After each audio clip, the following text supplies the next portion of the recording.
privilège de venir dans ta maison, ce privilège de pouvoir te glorifier et te magnifier, Seigneur Jésus-Christ, car d'autres n'ont pas ce privilège. Mais nous, Seigneur, ce soir, nous venons, Seigneur, dans ta maison pour t'exalter, pour te rendre toute la gloire, Seigneur Jésus-Christ. Toi seul es digne de louange et d'adoration. Toi seul es digne d'être exalté. Il n'y a point d'autre Dieu que toi, Seigneur Jésus-Christ. Toute la gloire te revienne, Seigneur mon Dieu. Je prie, Seigneur, que tu oignes ton peuple, Seigneur. Que tu oignes ton peuple d'une double portion de ton esprit. Seigneur, visite, Seigneur, chacun de nous, Seigneur, ce soir. Seigneur, que ta parole soit relâchée dans ce lieu. Seigneur, mon Dieu, que les cœurs soient ouverts. Seigneur, mon Dieu, mon roi, nous te bénissons et nous te glorifions. Nous amenons toute pensée captive à l'obéissance de Christ. Et que le seul et unique nom de Jésus-Christ soit glorifié au milieu des saints de l'Éternel. Car lui seul est digne d'être élevé. Lui seul est digne d'être glorifié. Alléluia. Est-ce qu'on peut acclamer le Seigneur, Église?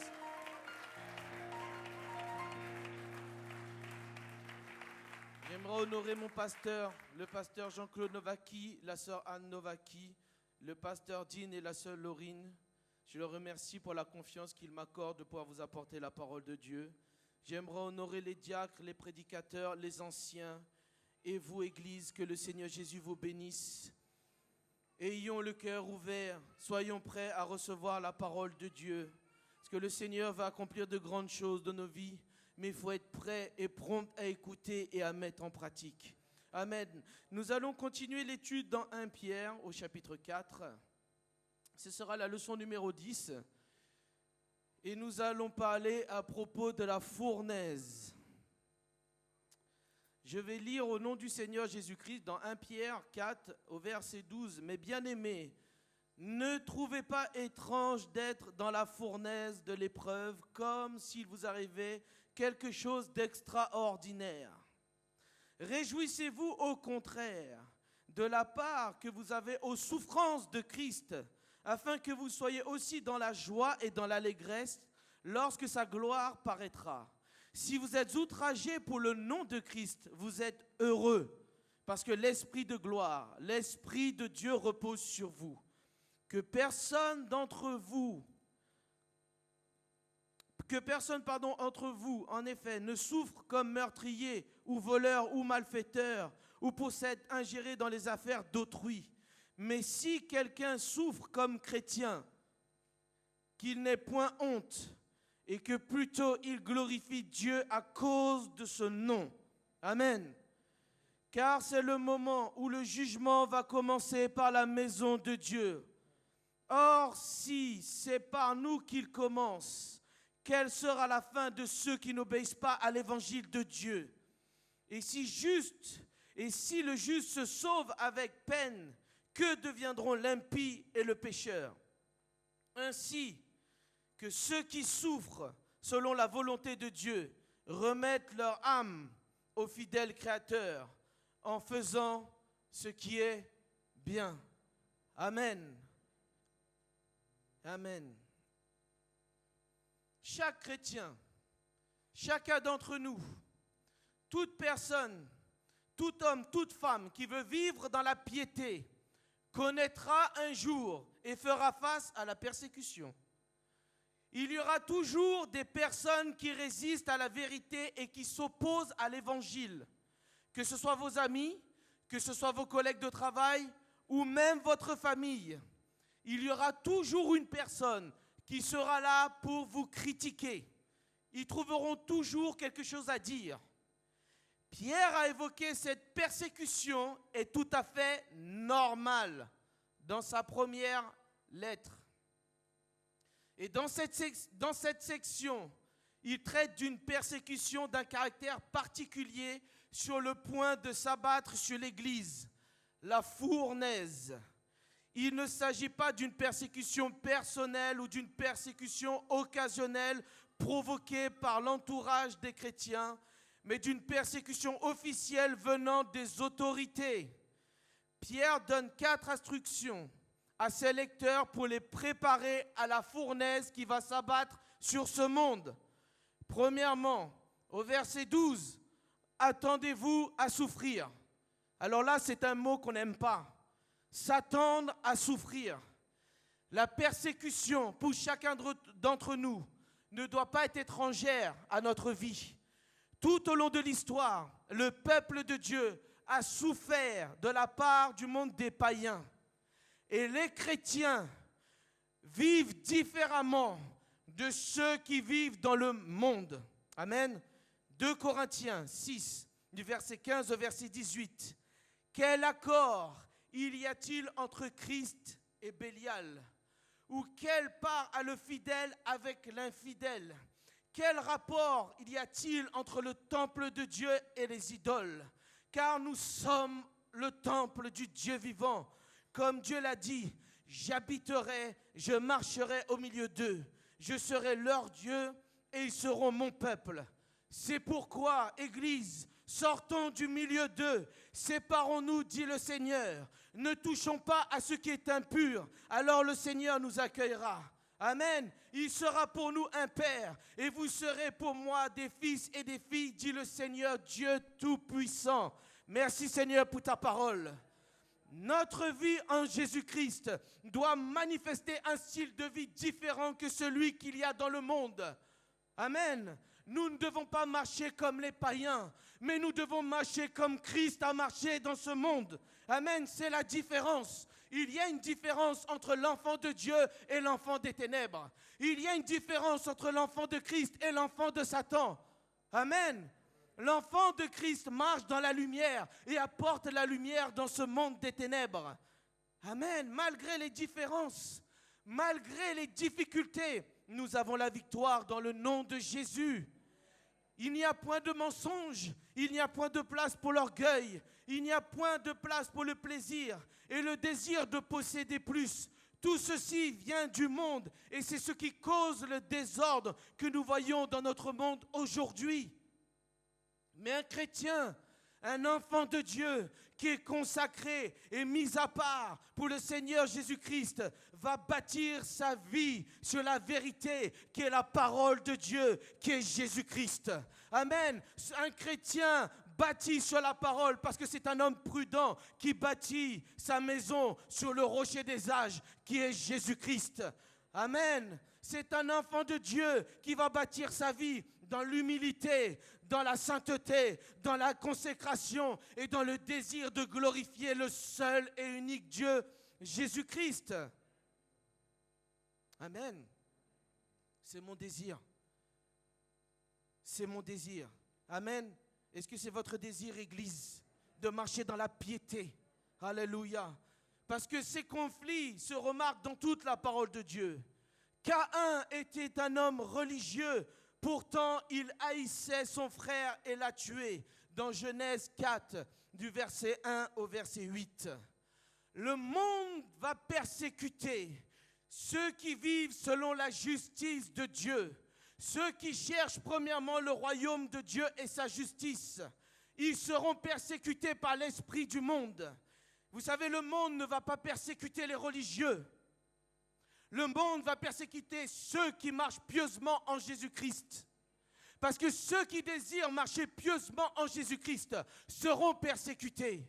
Il n'est pas dit que ce sont ceux qui sont religieux qui vont être persécutés, mais ce sont les enfants de Dieu qui vont être persécutés. C'est la raison pour laquelle Caïn tua son frère. Et cela nous est expliqué dans 1 Jean 3, au verset 12. Il nous est dit que parce que ses œuvres étaient mauvaises et que celles de son frère étaient justes, les pharisiens et les Juifs à l'époque de Christ offraient des sacrifices dans le temple, allaient prier dans le temple. C'était des hommes et des femmes religieuses. Et pourtant, ce sont ces mêmes personnes qui ont vu les miracles du Seigneur Jésus-Christ, mais qui l'ont condamné, criant, demandant à Pilate de le crucifier. Ils ont crucifié leur Messie et ils ont persécuté l'Église primitive.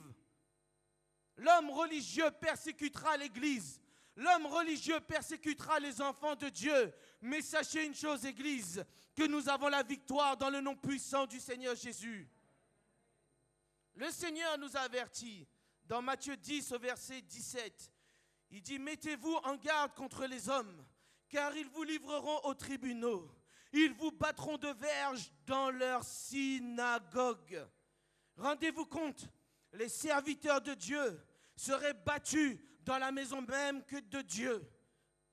Seigneur, aide-nous, Seigneur Jésus-Christ, car après la chute de l'homme, le Seigneur déclara ceci, que la postérité de la femme écrasera la tête du serpent, dans Genèse 3,15. C'est pour ça, depuis ce jour, Satan ne cesse d'attaquer les enfants de Dieu. Et il sait que dans ces temps-là, il lui reste très peu de temps. C'est pour ça qu'il s'acharne sur l'Église. Mais laissez-moi vous dire ceci, Église. Les portes du séjour des morts ne prévaudront point contre l'Église du Dieu vivant. Satan peut s'acharner, mais il est sous mes pieds, parce que je suis avec Christ, assis avec Christ dans les lieux célestes. Malgré la persécution qui peut venir, j'ai la victoire dans le nom puissant du Seigneur Jésus. Amen. Car la tête du serpent a été écrasée. Alléluia, Jésus-Christ est ressuscité. Il tient dans ses mains les clés de la mort et du séjour des morts. Peu importe ce qui se passe dans ta vie, peu importe si tu es persécuté, peu importe si tu souffres pour la gloire du Seigneur Jésus-Christ. Est-ce qu'on peut acclamer le Seigneur, Église?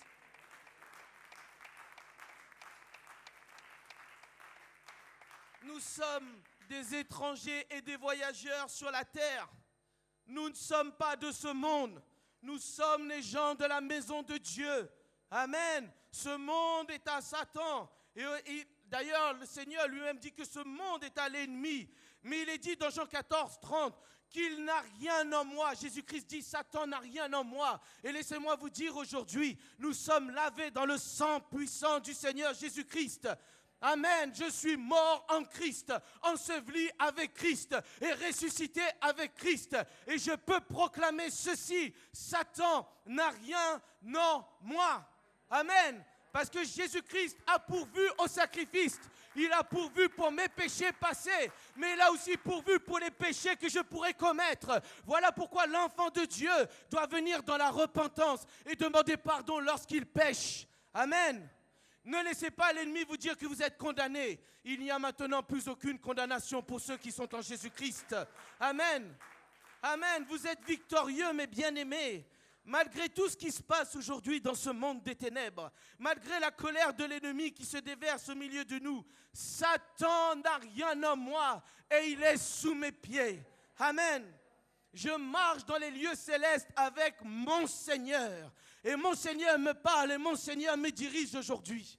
Amen. Oh Seigneur, aide-nous.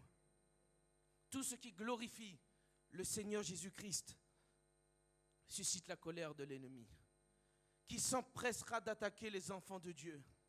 Vous savez, lorsque vous glorifiez le Seigneur dans votre cœur, dans votre âme, dans votre esprit, dans tout ce que vous faites, l'ennemi viendra s'opposer devant vous.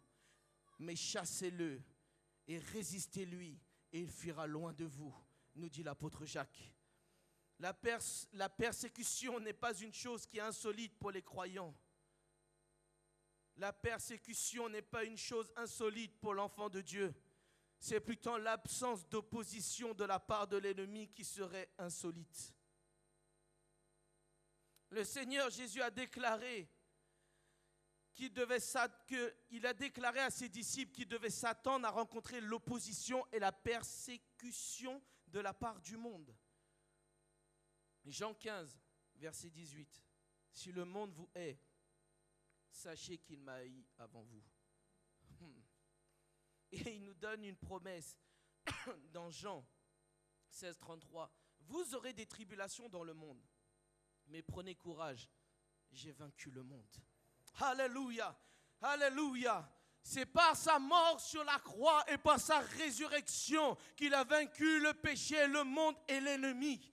Et l'apôtre Paul nous dit dans Galates 6 au verset 14, « Pour ce qui me concerne, loin de moi la pensée de me glorifier d'autre chose que de la croix de notre Seigneur Jésus-Christ, par qui le monde est crucifié pour moi, comme moi je suis crucifié au monde. » C'est-à-dire que je suis crucifié, je suis mort au monde. Le monde n'a plus rien en moi. Je n'ai aucune attirance pour le monde, ni aucun désir pour le monde, parce que je suis mort en Christ.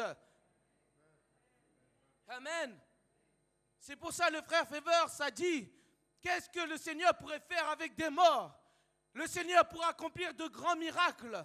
Parce que ce n'est pas nous qui allons agir, mais c'est l'Esprit de Dieu qui est en nous qui va accomplir des miracles dans ce monde des ténèbres. Je suis crucifié au monde. Proclamez-le chaque matin lorsque vous vous levez. Je suis mort au monde et j'appartiens à Jésus-Christ. Je suis en Jésus-Christ. Alléluia! Je viens au pied de ta croix, Seigneur. Peu importe ce que tu vas faire aujourd'hui, Seigneur, je demeure au pied de ta croix. Seigneur, aide-nous. Aide-nous, Seigneur. Parce que l'image du feu est souvent employée pour parler de l'épreuve ou de la persécution. Le feu est le symbole de la sainteté et de la présence de Dieu dans l'ancienne alliance. Mais le feu devait continuellement brûler sur l'autel. Et le sacrifice devait être consumé par le feu, il nous est dit dans Lévitique au chapitre 3. Mais Pierre voit dans l'image du feu un procédé de purification plutôt que le jugement divin. 1 Pierre 1,7 dit « Afin que l'épreuve de votre foi, plus précieuse que l'or périssable, qui cependant est éprouvée par le feu. » Amen. Et Job 23,10 nous dit « Il sait néanmoins quelle voie j'ai suivie. Et s'il m'éprouvait, je sortirais pur comme l'or. » Amen. Plus l'or est chauffé dans le creuset, plus l'or devient pur. Le maximum que l'or peut atteindre, c'est 24 carats, c'est-à-dire 99,9% d'or pur. Et l'or pur est malléable. L'or pur peut être façonné. Voilà pourquoi nous passons par le feu, pour être éprouvés, pour être purifiés et pour être façonnés par le Seigneur Jésus-Christ. Alléluia, merci Seigneur mon Dieu. Toutes les épreuves dans lesquelles vous passez ne constituent pas forcément une fournaise. Il y a des difficultés que nous créons nous-mêmes par la désobéissance. Pierre en a parlé dans son épître au chapitre 2 et au chapitre 3. Mais la fournaise dont il parle au chapitre 4 et au verset 12 est le résultat de notre fidélité envers Dieu et de notre fermeté en ce qui concerne la parole de Dieu. Amen. Le monde perdu nous attaque parce que nous portons le nom qui est au-dessus de tous les noms. Alléluia. Le monde nous persécute parce que nous portons le nom puissant du Seigneur Jésus-Christ. Le Seigneur a averti ses disciples. Il les a avertis, vous serez persécutés comme lui-même a été persécuté.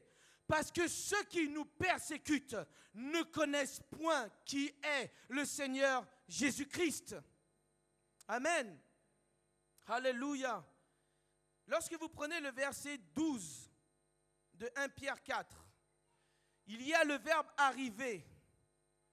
Et il est important de comprendre que nous ne soyons pas surpris par ce qui nous arrive.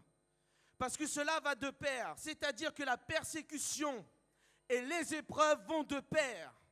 Et les persécutions et les épreuves ne viennent pas comme par accident. Amen. Mais elles sont conduites par Dieu.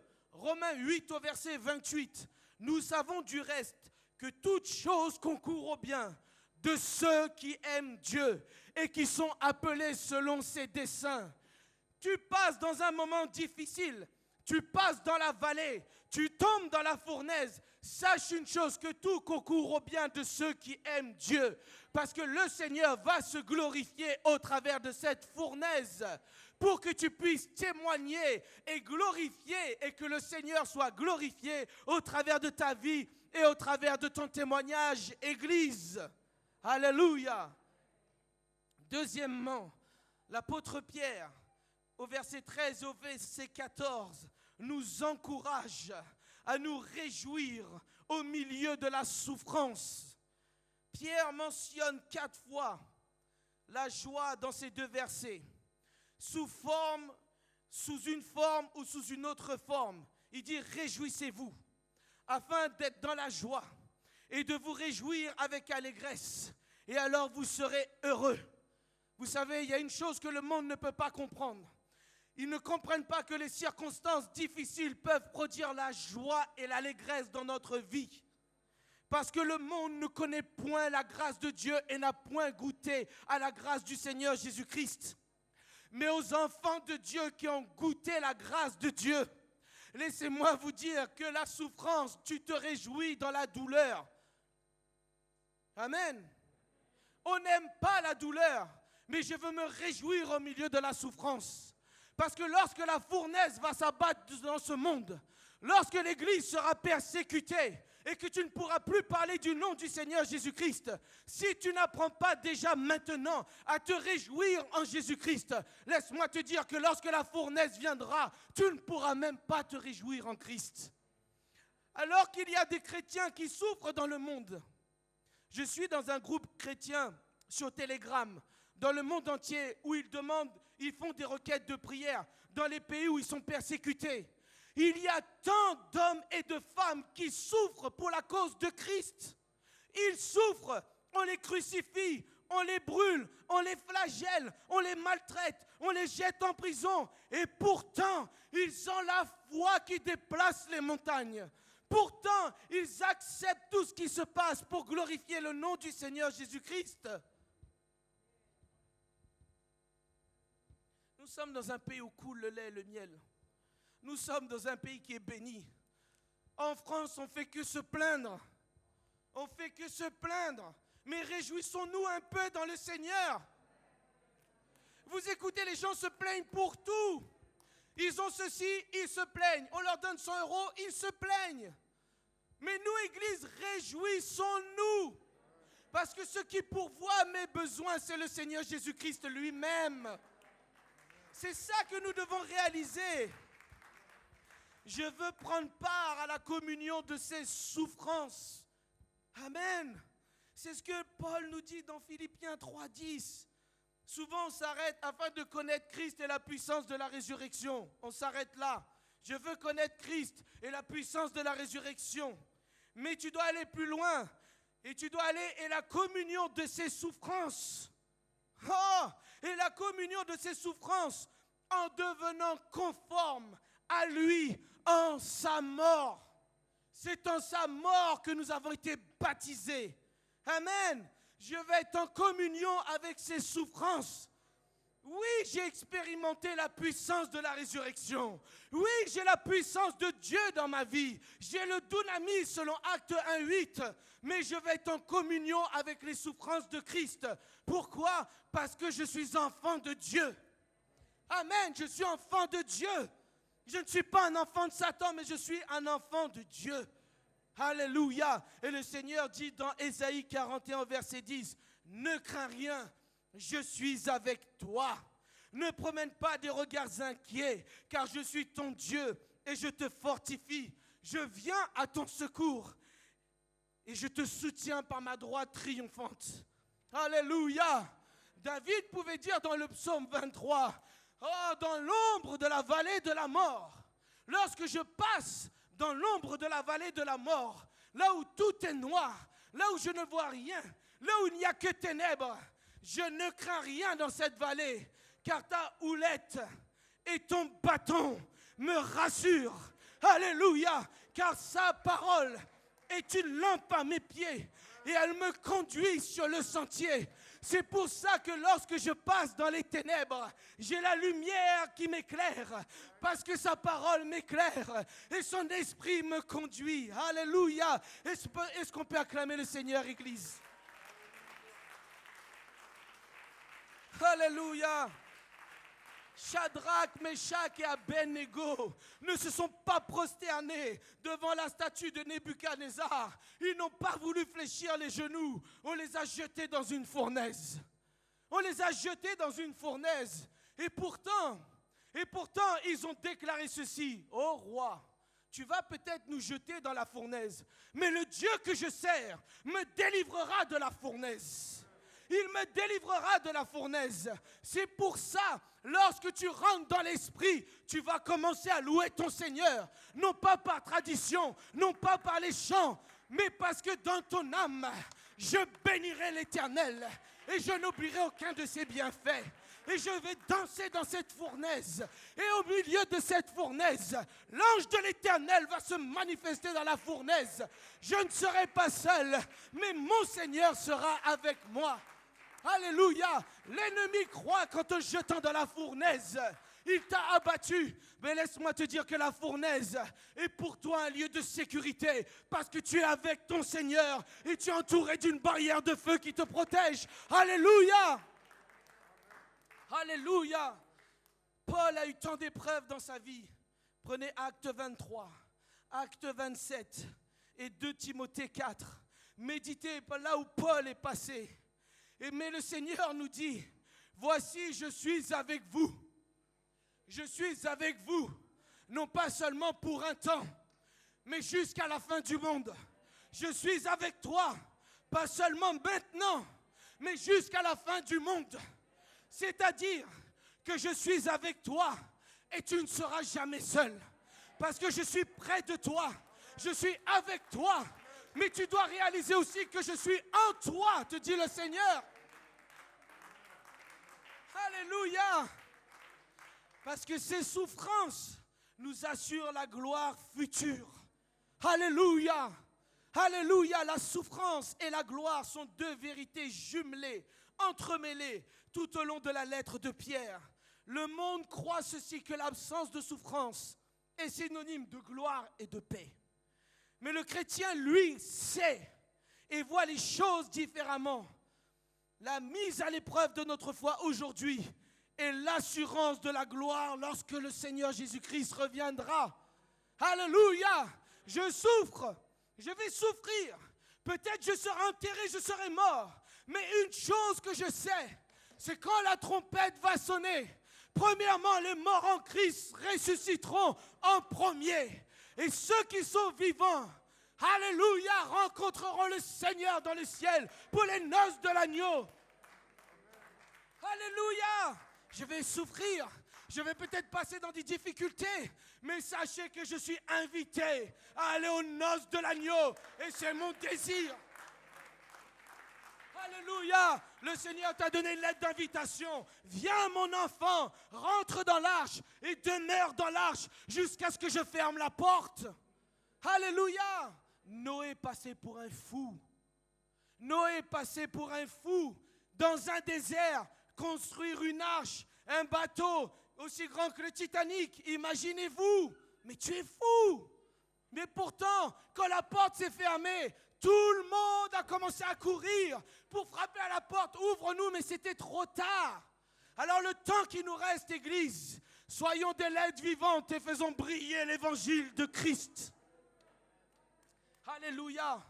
Je ne vais pas laisser les soucis de la vie prendre le dessus sur ma marche avec le Seigneur. Alléluia. Nous devons comprendre et réaliser ceci, que le Seigneur ne va pas remplacer la souffrance par la gloire, mais il va transformer la souffrance en gloire.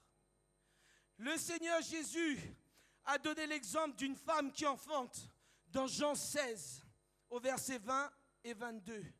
Le bébé qui cause de la souffrance lorsque la femme est en train d'accoucher est ensuite pour elle une source de joie et d'allégresse.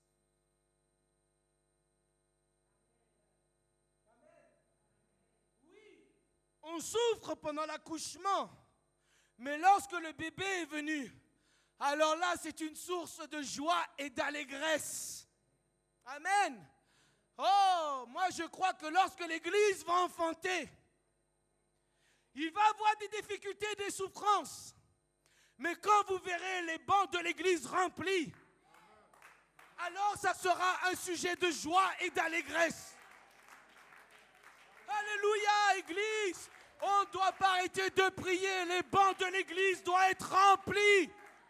Les bancs de l'Église doivent être remplis. C'est pour ça que le Seigneur dit, réveille-toi, toi qui dors. Réveille-toi d'entre les morts et Christ t'éclairera. Ne dors pas à cause des souffrances, mais réveille-toi car les bancs de l'Église doivent être... Oh Seigneur, aide-nous. L'église doit être pleine. Pleine de serviteurs qui vont aller évangéliser dans ce monde perdu. Oh Seigneur, aide-nous Seigneur. Je ne veux pas regarder mes difficultés. Je ne veux pas regarder les chats qui sont dans ma chair. Mais Seigneur, je veux regarder à toi. Et vous savez, Paul dit dans 2 Corinthiens 12 du verset 7 à 10, c'est un passage que je médite souvent et qui m'encourage lorsque je suis dans le feu. 3 fois j'ai prié le Seigneur de l'éloigner de moi. Et il m'a dit, ma grâce te suffit, car ma puissance s'accomplit dans la faiblesse. Je me glorifierai donc bien plus volontiers de mes faiblesses, afin que la puissance de Christ repose sur moi. C'est pourquoi je me plais dans mes faiblesses, dans les outrages, dans les calamités, dans les persécutions, dans les détresses, pour Christ. Car quand je suis faible, alléluia, quand je suis faible, c'est alors que je suis fort. Alléluia. Faible au pied de la croix fera que je serai puissant en Jésus-Christ. Faible devant les hommes, mais puissant en Jésus-Christ. Il t'arrive plein de choses dans ta vie. Regarde ta vie, il y a tout ça qui se passe dans ta vie. Mais je sais que j'ai la victoire dans le nom de Jésus. Alléluia. Dans mon travail, les gens sont persécutés dans leur esprit. On va perdre notre travail. On va perdre notre travail. Tu sais quoi, ils ne veulent pas nous reprendre. Qu'est-ce qu'on va faire? Qu'est-ce qu'on va faire? Confie-toi en Dieu. Mais tu es malade, Alexandre. Confie-toi en Dieu. Parce que lorsque le Seigneur ouvrira une porte, laisse-moi te dire que la porte que tu vas franchir, nul ne pourra la fermer. Parce que j'ouvre devant toi une porte que nul ne pourra fermer. Alléluia. Alléluia. Alléluia.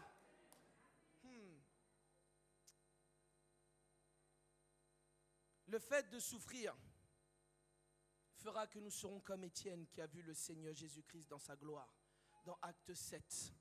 Alléluia. Vous savez, la Bible dit que nous sommes le temple du Dieu vivant. Et nous sommes remplis de quoi? De la gloire de Dieu. Et là, vous savez, la souffrance, au verset 14, nous permet de glorifier son nom.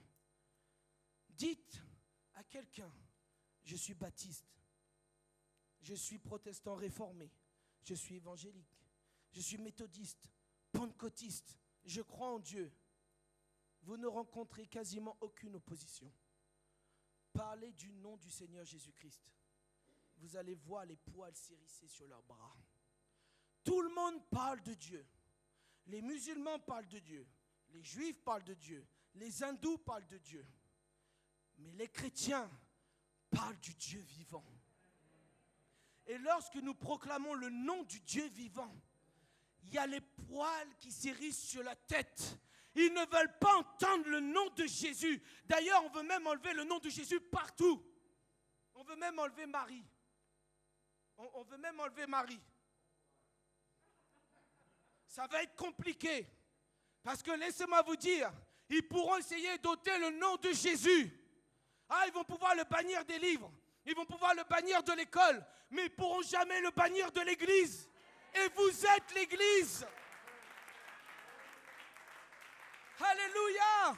Vous êtes le temple du Dieu vivant. Vous savez, même dans l'opposition, nous avons l'autorité.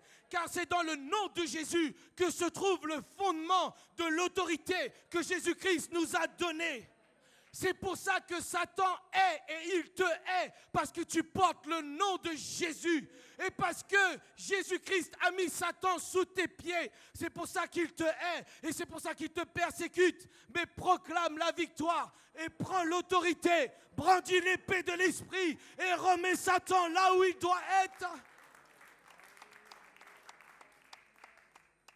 Vous trouvez le mot chrétien dans la Bible 3 fois dans le Nouveau Testament. Dans 1 Pierre 4,16, dans Acte 11 au verset 26, les premiers chrétiens à Antioche, et dans Acte 26, 28, lorsque Agrippa dit à Paul, j'ai envie de presque devenir chrétien. C'est dans ces 3 passages que vous trouvez le mot chrétien. Ce mot, à l'origine, était utilisé par les ennemis de l'Église afin de s'en moquer. Mais il devint, au bout du temps, un nom qui était respecté. Amen. Le mot chrétien implique l'idée de fidélité en Jésus-Christ.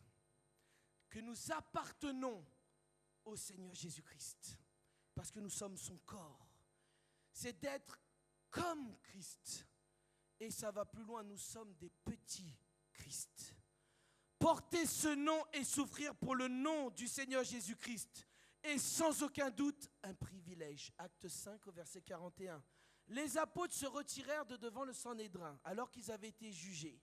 Joyeux d'avoir été jugés, dignes de subir des outrages pour le nom du Seigneur Jésus. Amen. Est-ce que nous sommes prêts à subir des outrages pour le nom du Seigneur Jésus-Christ?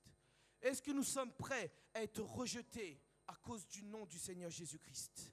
Parce que même rejeté, le Seigneur ouvrira une porte pour qu'une âme soit sauvée. Amen. Troisièmement, l'apôtre Pierre nous encourage à examiner notre vie. Du verset 15 au verset 18.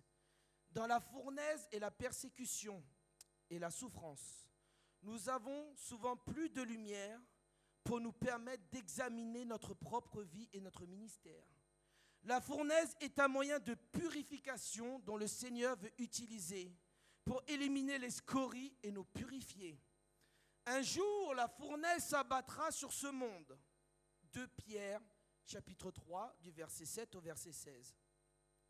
Entre-temps, le jugement de Dieu commence dans la maison de Dieu, qui est l'Église. 1 Pierre 2 au verset 5. La vérité devrait nous pousser à nous purifier, à nous sanctifier et à nous consacrer pour le Seigneur Jésus-Christ. Et à marcher dans l'obéissance de sa parole. Parce que lorsque vous prenez Ézéchiel chapitre 9, il est parlé du jugement de la ville de Jérusalem. Mais le Seigneur dit, tue les vieillards, les vieux, les anciens, mais ne touche pas à ceux qui ont la marque. Nous sommes scellés du Saint-Esprit. Et je prie le Seigneur que si tu n'es pas scellé du Saint-Esprit, tu reçois maintenant le Saint-Esprit au nom du Seigneur Jésus-Christ, qui est le sceau de Dieu dans ta vie. Car le jugement va commencer dans la maison. Le méchant ne peut tenir dans la maison de Dieu. Le méchant ne tient pas dans la maison de Dieu. Seul le juste tient ferme dans la maison de Dieu. Amen. Alors au verset 15, l'apôtre Pierre dit, pourquoi nous souffrons? Nous avons déjà remarqué que la souffrance n'est pas forcément la fournaise venant du Seigneur. Si un chrétien désobéit à la parole de Dieu, alors il va tomber dans une situation compliquée qui est le péché. Et s'il se mêle à la vie des autres, il souffrira certainement. Le fait d'être chrétien n'est pas une garantie d'échapper aux conséquences de nos mauvaises actions. Galates 6 au verset 7. Ne vous y trompez pas, on ne se moque pas de Dieu. Ce qu'un homme sème, amen. Ce qu'un homme aura semé, il le moissonnera aussi. Semons la justice, semons l'amour, semons la paix, semons la joie dans ce monde. Amen. Il se peut que nous soyons coupables de meurtre. La colère est l'équivalent d'un meurtre dans notre cœur. Prenez Matthieu chapitre 5. Lisez les béatitudes. Le fait de convoiter une femme dans son cœur, nous avons commis l'adultère. Juste le fait de convoiter, tu as déjà péché, tu as déjà commis l'adultère. Seigneur, garde-nous. Mais que dire du vol ou de l'ingérence dans les affaires d'autrui? Prenez les patriarches, Abraham, Jacob, David, ainsi que Pierre et d'autres grands hommes de Dieu dans la Bible. Lorsqu'ils ont désobéi au Seigneur, ils ont connu la souffrance. Qui sommes-nous pour espérer y échapper? Amen. Oui, nous sommes puissants. Oui, nous sommes sauvés. Mais si nous péchons, nous allons récolter ce que nous avons semé. Si je sème la corruption, je vais recevoir la corruption. Enfant de Dieu dans l'église ou non. Donc, semons la paix, Amen. Semons la justice de Dieu. Seigneur, aide-nous. Aide-nous à être des chrétiens intègres. Aide-nous à être des enfants intègres, Seigneur Jésus. Vous savez, il dit, est-ce que nous avons honte de l'évangile et du Seigneur Jésus-Christ, ou est-ce que nous glorifions Dieu? Au verset 16. Vous savez, Pierre, en écrivant cette lettre, se rappelle lorsqu'il a renié le Seigneur Jésus-Christ par 3 fois. Et il nous dit que nous ne devons pas avoir honte. Nous n'avons pas à rougir, mais nous avons plutôt à glorifier le Seigneur Jésus-Christ. Sur la croix, le Seigneur Jésus-Christ a méprisé l'ignominie. Hébreux 12 au verset 2. Alors, mes bien-aimés, aujourd'hui, frères et sœurs en Christ, supportons les reproches, supportons les calomnies et ayons foi en Jésus-Christ. N'ayons pas honte de l'évangile. Amen. Car c'est une puissance pour quiconque croit. Alléluia. Lorsque tu annonces l'évangile, c'est une puissance de Dieu pour quiconque croit. Premièrement du juif, puis du grec. Alléluia. Je n'ai point honte de Christ. Je n'ai point honte de l'évangile. C'est pour ça que Dieu nous envoie comme des lettres vivantes dans ce monde pour propager l'évangile. Lorsque vous vous présentez à quelqu'un, laissez-moi vous dire, lorsque le Seigneur vous conduit à quelqu'un, sachez une chose, que le royaume de Dieu est venu à cette personne. Parce que vous êtes des ambassadeurs du royaume. Lorsqu'il vous conduit vers vos collègues, le royaume de Dieu est venu à eux. Lorsqu'il vous conduit dans votre famille, le royaume de Dieu est venu à eux. Alléluia. C'est pour ça que nous devons prier et intercéder pour que nos familles soient sauvées, pour que nos amis soient sauvés, pour que nos collègues soient sauvés. Même si je suis battu, même si je suis flagellé, ma tête restera à terre et priera pour que ma famille soit sauvée, pour que mes collègues soient sauvés, pour que mes amis soient sauvés. Et je vais danser et me réjouir. Alléluia. Alléluia. Je n'ai pas honte de l'évangile. Je n'ai pas honte du Seigneur Jésus-Christ. Je veux proclamer le nom de Jésus. Je veux dire à ce monde que Jésus-Christ les aime. Je veux dire à ce monde que Jésus-Christ peut les guérir. Je peux dire à ce monde qu'ils peuvent être libres de la dépression, libres de l'alcool, libres de la drogue, libres de la pornographie. Au nom de Jésus. C'est notre désir. Ça doit être notre désir. Parce que peut-être que tu souffres. C'est parce que tu ne penses pas à ceux qui sont perdus. Du verset 17 au verset 18. Oh Seigneur, aide-nous à avoir de la miséricorde pour ceux qui se perdent. À avoir de l'amour pour ceux qui sont rétrogrades. À avoir de l'amour pour ceux qui pêchent devant nos yeux. Devant les abominations qui sont devant nous. Seigneur, tu condamnes le péché, mais tu aimes le pécheur. Souvent nous condamnons le monde par la parole de Dieu. Oui, ils font ceci, oui, ils font cela. Mais le Seigneur Jésus dit, vous êtes la lumière du monde. La lumière éclaire, elle illumine, elle montre ce qui est caché dans les ténèbres. Amen, vous n'avez pas besoin de parler, votre vie parle à votre place. Lorsque tu es un enfant de Dieu consacré, laisse-moi te dire que ta vie parle à ta place. Dans mon travail, une fois on m'a dit, mais Alexandre, tu es un homosexuel ou quoi? Je lui ai dit, ah bon? J'ai dit, je suis marié, j'ai 2 enfants. Oui, ça ne veut rien dire. Parce que oui, aujourd'hui, il y a des hommes qui étaient, voilà. Il dit, mais parce que lorsqu'on parle de sexe, tu bouges tes oreilles, tu t'en vas, tu ne réponds pas, tu ne parles pas. Je les ai regardés. Je dis, vous tous qui croyez, parce que ce sont des musulmans, j'ai dit, vous tous qui croyez en Dieu, sachez que devant Dieu, tout ce qui sort de votre bouche, c'est ce qui vous souille. Ils m'ont regardé, ils ne m'ont pas jugé, ils n'ont pas dit, non, tu me juges. Ils m'ont dit, c'est vrai. C'est vrai. Pourquoi? Parce que nous marchons pieusement en Jésus-Christ. Oui, ils vont vous persécuter, mais laissez-moi vous dire que vous allez avoir et voir des âmes sauvées dans votre vie. Amen. Alléluia. Pour conclure, l'apôtre Pierre nous dit de nous remettre entre les mains de Dieu au verset 19. Lorsque nous souffrons, étant dans la volonté de Dieu, nous pouvons nous remettre à lui et il prendra soin de nous. Amen. Entre tes mains, j'abandonne tout ce que j'appelle mien. Entre tes mains, j'abandonne tout ce que j'appelle mien. C'est-à-dire, je ne le chante pas, je le vis. Amen. Nous ne devons plus chanter simplement un chant, mais nous devons vivre ces cantiques. Amen. Amen. Remettre leur âme, il nous dit de remettre nos âmes au fidèle Créateur. Comment? En faisant le bien, en rendant le bien pour le mal, en faisant ce qui est bien. Cela va impliquer de la souffrance. Tu vas faire quelque chose de bien, on va te juger, on va te critiquer, on va dire que tu es has-been, que tu es vieux, que tu es perdu, que tu n'es pas dans la bonne génération. Mais laisse-moi te dire que lorsque tu pratiques le bien, le Seigneur Jésus-Christ va se glorifier dans ta vie. Et ceux qui vont te critiquer viendront à Christ. La plupart de mes collègues que j'ai ramenés dans l'église étaient tous des musulmans. Ah, tu pries un faux Dieu, Alexandre. Tu pries ça, fils de Myriam. Tu pries un faux Dieu.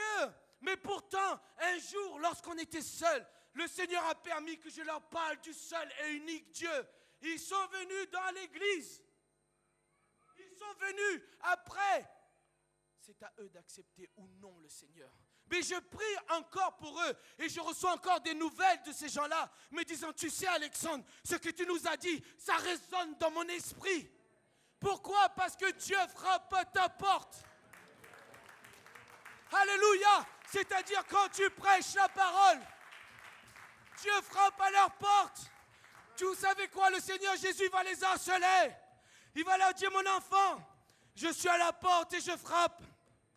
Peu importe musulman, juif, hindou ou peu importe la religion, le Seigneur va frapper. Alors parlez de la parole de Dieu. Vous souffrez à cause de la parole, mais parlez de la parole de Dieu. Alléluia. Nous levons ce soir.